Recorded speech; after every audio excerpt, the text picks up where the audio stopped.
District 318 2024-25 district governor PMJF Abdul വഹാബിൻ്റെ അനുഗ്രഹാശിസുകളോടെ GST coordinator MJF Lions പ്രസാദിൻ്റെ നിർദ്ദേശപ്രകാരം ലയൺസ് പോർട്ടലിൽ എങ്ങനെ ഒരു സർവീസ് ആക്ടിവിറ്റി ക്രിയേറ്റ് ചെയ്യാമെന്നും റിപ്പോർട്ട് ചെയ്യാമെന്നും ഉള്ളതിനുള്ള മാർഗനിർദ്ദേശങ്ങളാണ് ഈ വീഡിയോയിൽ ഉൾപ്പെടുത്തിയിരിക്കുന്നത്. ഇത് ലയൺസ് ഇന്റർനാഷണൽ പുറത്തിറക്കിയിട്ടുള്ള വീഡിയോ ആണ്.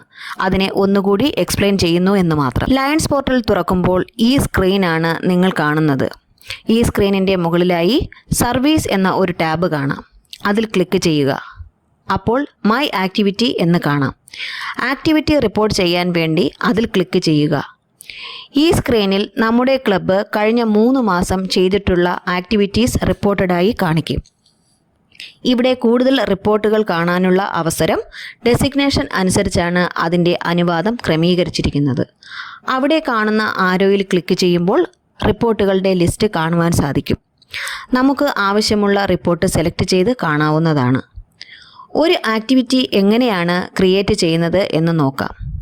മുകളിലായി നീല നിറത്തിൽ ക്രിയേറ്റ് സർവീസ് ആക്ടിവിറ്റി എന്ന ബട്ടണിൽ ക്ലിക്ക് ചെയ്യുക.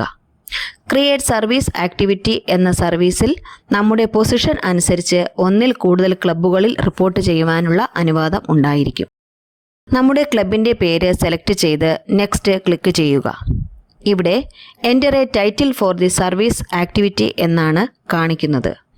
അവിടെ നമ്മൾ ഏത് ആക്ടിവിറ്റിയാണോ റിപ്പോർട്ട് ചെയ്യുവാൻ ആഗ്രഹിക്കുന്നത് അതിനനുസരിച്ച് ഒരു ടൈറ്റിൽ കൊടുക്കുക.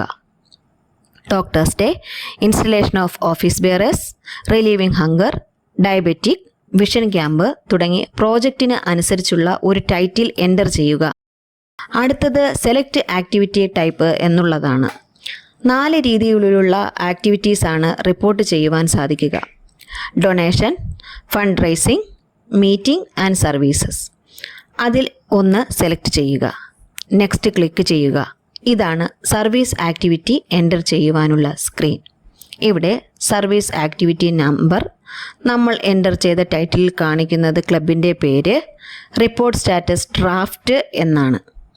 അതിന് മുകളിൽ വലതുവശത്തായി എഡിറ്റ്, ഡിലീറ്റ് എന്ന 2 ഓപ്ഷൻസ് കാണാം. ഒരു ആക്ടിവിറ്റി എൻ്റർ ചെയ്യാൻ വേണ്ടി എഡിറ്റ് ക്ലിക്ക് ചെയ്യുക. അല്ലെങ്കിൽ ഓരോ ഓപ്ഷൻസും എഡിറ്റ് ചെയ്ത് എൻ്റർ ചെയ്യുവാനുള്ള സൗകര്യവും ഉണ്ട്. ഒരു ആക്ടിവിറ്റി റിപ്പോർട്ട് ചെയ്തതിന് ശേഷം അത് ഡിലീറ്റ് ചെയ്യുവാനുള്ള ഓപ്ഷനും ഉണ്ട്. ഇപ്പോൾ നമ്മുടെ റിപ്പോർട്ട് ഡ്രാഫ്റ്റായി ആണ് കാണിക്കുന്നത്. എഡിറ്റ് ചെയ്ത് എൻ്റർ ചെയ്യാവുന്നതാണ്. ആദ്യമായി കോസസ് ആണ് എൻ്റർ ചെയ്യേണ്ടത്.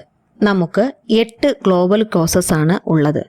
അതിൽ ഏതാണ് വേണ്ടതെന്ന് സർവീസ് പ്രോജക്റ്റിനനുസരിച്ച് സെലക്ട് ചെയ്യുക. അതിനുശേഷം പ്രോജക്റ്റ് ടൈപ്പ് സെലക്ട് ചെയ്യാനുള്ള ഓപ്ഷൻ ഉണ്ട്. അതിൽ നിന്ന് അനുയോജ്യമായ ഒന്ന് തിരഞ്ഞെടുക്കുക. പ്രോജക്റ്റ് സെലക്ട് ചെയ്തതിന് ശേഷം പ്രോജക്റ്റിനെ കുറിച്ചുള്ള ഒരു ലഘു വിവരണം നൽകുക. Start date, end date, required matrix, people served, അതായത് നമ്മൾ ഈ സർവീസ് ആക്ടിവിറ്റിയിൽ എത്ര പേരെ സെർവ് ചെയ്തു എന്നുള്ളത്.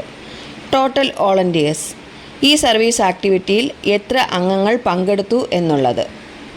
Non lion participated, lion members അല്ലാതെയുള്ള എത്ര പേർ പങ്കെടുത്തു എന്നുള്ളത്.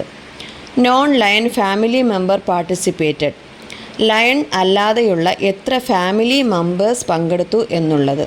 വോളണ്ടിയർ അവേഴ്സ്, ഈ സർവീസ് ആക്ടിവിറ്റിക്ക് വേണ്ടി നമ്മൾ എത്ര സമയം ചെലവഴിച്ചു എന്നുള്ളത്. ബാക്കിയെല്ലാം ഓപ്ഷണലാണ്. അത് എൻ്റർ ചെയ്യണമെന്ന് നിർബന്ധമില്ല. നമ്മൾ ഒരു ഡൊണേഷൻ ഫണ്ട് റൈസിംഗ് ആണ് എൻ്റർ ചെയ്യുന്നതെങ്കിൽ മാത്രം ഈ ഓപ്ഷണൽ മെട്രിക്സ് എൻ്റർ ചെയ്യണം.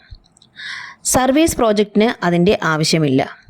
താഴേക്ക് നോക്കിയാൽ ഉള്ള ഡീറ്റെയിൽസ് ചോദിച്ചിട്ടുണ്ട്. അതിൽ ഒരു ഫ്യൂച്ചർ പ്രോജക്റ്റ് ചെയ്യുമ്പോൾ എൻ്റർ ചെയ്യാൻ വേണ്ടിയുള്ളതാണ്. നമ്മൾ എപ്പോഴും ആക്ടിവിറ്റി നടന്നതിന് ശേഷമായിരിക്കും എൻ്റർ ചെയ്യുക. അതുകൊണ്ട് അതൊന്നും എൻ്റർ ചെയ്യേണ്ട ആവശ്യമില്ല. ഒരു സിഗ്നേച്ചർ അല്ലെങ്കിൽ LCIFൻ്റെ സഹായത്തോടെ നടത്തുന്ന ആക്ടിവിറ്റി എന്നിവയ്ക്ക് മെട്രിക്സ് എൻ്റർ ചെയ്യേണ്ടതുണ്ട്. അങ്ങനെ വളരെ കുറച്ച് ഇൻഫർമേഷൻ നൽകിക്കൊണ്ട് ഒരു സർവീസ് ആക്ടിവിറ്റി എൻ്റർ ചെയ്യാം. എല്ലാം ശരിയാണ് എന്ന് ഉറപ്പുവരുത്തിയാൽ സേവ് ചെയ്യാം. റിപ്പോർട്ടിൻ്റെ സ്റ്റാറ്റസ് റെഡി ടു റിപ്പോർട്ട് എന്നായി മാറിയിട്ടുണ്ടാവും. തിരിച്ച് ആക്ടിവിറ്റി സെലക്ട് ചെയ്താൽ നമ്മൾ എൻ്റർ ചെയ്ത ആക്ടിവിറ്റി റിപ്പോർട്ട് ലിസ്റ്റിൽ പരിശോധിക്കാം. രണ്ടാമത്തെ ലൈനിൽ നമ്മൾ റിപ്പോർട്ട് ചെയ്ത ആക്ടിവിറ്റി കാണിക്കുന്നുണ്ട്.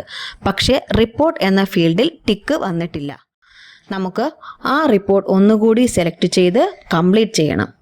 റിപ്പോർട്ടിൽ നിന്ന് വേണമെങ്കിൽ എഡിറ്റ് ചെയ്യാം, അല്ലെങ്കിൽ ആക്ടിവിറ്റി എഡിറ്റ് ചെയ്ത് ചെയ്യുക. നമ്മൾ നേരത്തെ എൻ്റർ ചെയ്ത സ്ക്രീൻ കാണാൻ അവിടെ സാധിക്കും. അവിടെ എഡിറ്റ് ചെയ്ത് സെലക്ട് ചെയ്യുക. അതിനുശേഷം റിപ്പോർട്ട് കംപ്ലീറ്റ് എന്ന ബോക്സ് ടിക്ക് ചെയ്യുക. എന്നിട്ട് എൻ്റർ ചെയ്യുക. റിപ്പോർട്ടഡ് എന്ന് കാണാൻ സാധിക്കും.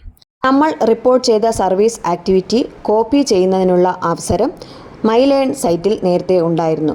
താമസം വിന ലയൺസ് പോർട്ടലിലും അത് ആഡാകും എന്ന് പ്രതീക്ഷിക്കുന്നു. അതോടൊപ്പം ഫോട്ടോഗ്രാഫ് വച്ച് റിപ്പോർട്ട് ചെയ്യുന്ന രീതിയും മൈലേൺ സൈറ്റിലുണ്ടായിരുന്നു. ലയൺസ് പോർട്ടലിലും അത് ഉടൻ തന്നെ ആഡാകും എന്ന് പ്രതീക്ഷിക്കുന്നു. ഈ വീഡിയോ നിങ്ങൾക്ക് ഉപകാരപ്രദമായി എന്നുള്ള പ്രതീക്ഷയോടെ റിപ്പോർട്ട് ചെയ്യുന്നതിൽ എന്തെങ്കിലും സംശയമുണ്ട് എങ്കിൽ GST കോർഡിനേറ്ററായ MJF ലയൺ S പ്രസാദിനെ ദയവായി സമീപിക്കണമെന്ന് അഭ്യർത്ഥിക്കുന്നു. അദ്ദേഹത്തെ കോൺടാക്റ്റ് ചെയ്യാനുള്ള നമ്പർ 9846928599.